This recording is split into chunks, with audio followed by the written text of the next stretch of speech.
আসনগুলো আমাদের না জেতান তাহলে এই টাকাগুলো গর্জন বেরোবে কোত্থেকে। তাই আপনাদের বলবো 18টা সিট দিয়েছিলেন বিজেপিকে, বিধানসভায় অনেকগুলো সিট পেয়েছিল, কোনো কাজ করেনি। 2014-তে যাদেরকে আমরা ভোট দিয়ে পাঠিয়েছিলাম, পার্লামেন্টে যখন সিএএ পাস হচ্ছিল তখন আপনার এমপি কোথায় ছিল? নিশ্চিতভাবে আপনার এমপি অভিষেক ব্যানার্জি আগামী কোনো সময়ে ডায়মন্ড হারবারে বক্তব্য দিলে এ কথার জবাব তিনি দেবেন। পার্লামেন্টে যখন সিএএ পাস হচ্ছিল উনি কোন পক্ষে ভোট দিয়েছিলেন? না ভোটদান থেকে বিরোধী ছিলেন, না সিএএর বিরোধিতা করেছিলেন? ওনার মুখ থেকে আমরা জানতে চাই। তারপরে নওশাদ সিদ্দিকী ডেটা দিয়ে ওনার কথার সাথে সত্যতা মিলিয়ে দেবে। আপনারা ভোট দিচ্ছেন সিএএর হাত থেকে বাঁচার জন্য, আর আপনাদের এমপি কোন দিকে ভোট দিয়েছিল জানেন? ওনার অপেক্ষায় থাকি উত্তরের, তারপরে সত্যটা আমি দেখিয়ে দেব। সে ডেটাও আমাদের কাছে আছে। কাকে ভোট দিচ্ছে?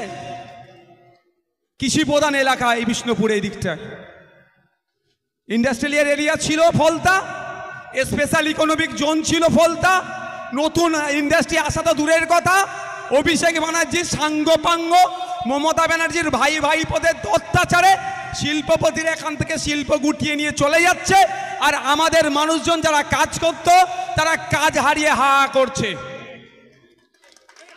ভুল বলছি নাকি? ভুল বললে এক কথাই বলছি।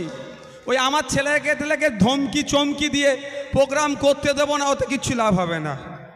আমি ছেলে এমন বলে দিচ্ছি, আমার প্রোগ্রাম না করতে দিলেও আমি এসে ঘুরে যেতাম। আমার ভাইয়ের বাড়ি থেকে আপনাদের সাথে দেখা করে যেতাম। রাস্তায় প্রোগ্রাম হতো। 144 করলে 144 ভাঙার জন্য 188 আছে, খেতাম 188, কোটে বুঝে নিতাম। বুঝতে পারছেন না? আর এখন নতুন একটা 151 দিচ্ছে। আমার যতটুকু জানা মতে পশ্চিমবাংলার ইতিহাসে মাত্র 3 বার 151 ব্যবহার হয়েছে। আর আপনার আমার সৌভাগ্য 151 কী জিনিস আমি জানতাম না। ধন্যবাদ মমতা ব্যানার্জিকে, আমার নামে 151 দিয়ে আমি ওই সম্পর্ক জ্ঞান হয়ে গেল। তো ব্যাপারটা যেটা বলছিলাম, যখন কৃষকদের বিরুদ্ধে যে বিলগুলো পাস হচ্ছিল, এখানকার যারা কৃষক আছেন, বা আমাদের রাজ্যে তো কৃষি প্রধান রাজ্য, প্রায় 70% মানুষ কৃষিকাজের সাথে যুক্ত থাকে। যখন কেন্দ্রের পার্লামেন্টে, লোকসভাতে কৃষকদের বিরুদ্ধে বিল পাস হচ্ছিল, অভিষেক বাবুর তখন কি করছিলেন? পার্লামেন্টে গিয়ে ঘুমাচ্ছিলেন, না কৃষকদের হয়ে আন্দোলন করেছেন, কৃষকদের হয়ে ডিবেটে অংশগ্রহণ করেছেন? সেটাও অভিষেক বাবুকে কিন্তু আগামী দিনে এই ডায়মন্ড হারবারে দাঁড়িয়ে জবাব দিতে হবে। আমি যতটুকু জানি কেউ এদের বিরোধিতা করেনি। তার জ্বলন্ত উদাহরণ আপনাদের দিচ্ছি। সারা দেশে আমরা যারা কৃষক প্রেমী ছিলাম সবাই মিলে একটা ভারত বন্ধের ডাক দিয়েছিলাম, আপনারা জানেন তো? মেনলি কৃষকরা দিয়েছিল, আমরা সেটাকে হ্যাঁ বলেছিলাম। সারা দেশে এবং বিজেপি পরিচালিত রাজ্যগুলোতে বন্ধ পালিত হয়েছিল। উত্তরপ্রদেশের মতো রাজ্যে, বিভিন্ন গুজরাটে, অসমে বন্ধ সুন্দরভাবে পালিত হয়েছিল। শুধুমাত্র বিজেপির যারা বলে প্রধান বিরোধী, পশ্চিমবাংলাতে তৃণমূল বাহিনীকে রাস্তায় নামিয়ে বন্ধকে সফল হতে দেয়নি, অর্থাৎ কৃষকদের বিরোধিতা করে বন্ধ করতে দেয়নি এই অভিষেক বাবুর দলেরা। তাই সময় এসেছে কৃষক বন্ধুরাও মমতা ব্যানার্জি তার ভাইপোকে জবাব দেবে লোকসভা নির্বাচনে। কৃষকদের স্বার্থে আঘাত লাগছে, আমাদের তো উচিত আরো কৃষকদের হয়ে কথা বলা। আর আন্দোলনটা হচ্ছিল বিজেপি সরকারের বিরুদ্ধে। ইনাদের এত গাত্র দেওয়া হচ্ছে কেন? বিজেপিকে তো দায়িত্ব নিয়েছে লালন পালন করার জন্য। এখন অনেকে ভাবছেন দুটো বিষয়, যা অনেকে তৃণমূলের অত্যাচারের কারণে ভাবছেন বিজেপিকে ভোটটা দিয়ে তৃণমূলকে সাইজ করতে হবে, অনেকে ভাবছেন।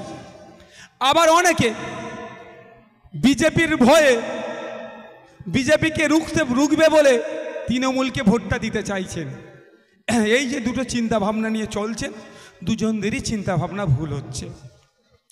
কারণ বিজেপি আর তৃণমূল আলাদা নয়।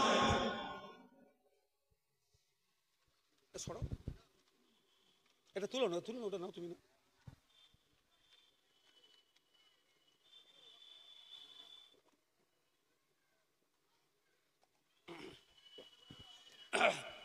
বিজেপি আর তৃণমূল আলাদা নয়। তারটা 1998 থেকে 2004 পর্যন্ত ইনি বলেছেন তো নাকি, বিশ্বজিৎদা বলেছে। আমি কয়েকটা কথা বলছি। আপনারা যদি কেউ মনে করেন তৃণমূলকে দিয়ে বিজেপিকে আটকানো হবে, ঠিক কি ধরনের জানেন? কি বলুন তো? আমরা নাগল কি কাকে দিয়ে দিই? যদি ছাগলকে দিয়ে লাঙল দিই হবে? হয়? নাগলের জন্য কি হবে? গরু না হলে মহিষের দরকার লাগবে। ছাগলকে দিয়ে যদি নাগল দিই, ও নাগল আর হবে না, সারাদিন বয়ে যাবে মাঠে। যেটা করতে চাইবো সেটা হবে না। ঠিক যদি কেউ মনে করে তৃণমূলকে দিয়ে বিজেপিকে আটকাবো, এই একই ধরনের হবে। আর যারা মনে করছে তৃণমূলকে সাইজ করার জন্য বিজেপির হাত ধরতে হবে, ঠিক উল্টোটাই হবে। কারণ 2021-এ আমার বলতে দ্বিধাবোধ করি না, আমি সঠিক কথা বলে যাব। 2021-এ নির্বাচনের পরে সব থেকে বেশি যদি কেউ মার খেয়ে থাকে বিজেপির কর্মীরা, তারপরেই আইএসএফ খেয়েছে। আর আমরা আইনের দ্বারস্থ হয়েছিলাম। ন্যাশনাল হিউম্যান রাইটস কমিশনকে বারবার চিঠি লিখে রাজ্যের আমাদের উপরে যারা অত্যাচার করেছে, এই শওকত মোল্লাকে আমরা নটোরিয়াস ক্রিমিনাল লিস্টে দেখে দিয়েছি। আগামী দিন ওকে জেলেও রাখবো। আমরা আমাদের ক্ষমতা অনুযায়ী আমরা লড়াই করেছি। কিন্তু বিজেপি তো সেন্ট্রালে আছে।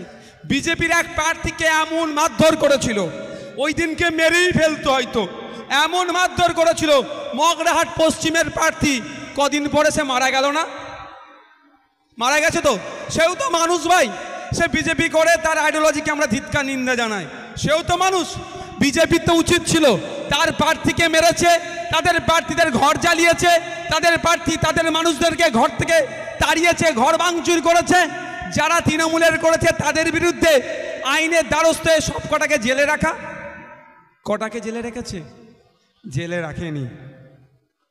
তাহলে যারা ভাবছেন তৃণমূলকে ঠান্ডা করার জন্য বিজেপির হাত ধরবেন, 2021-এ একটু দেখুন, আপনারা বিজেপির হাত ধরেছিলেন, দিনের শেষে আপনারা মার খেয়েছেন।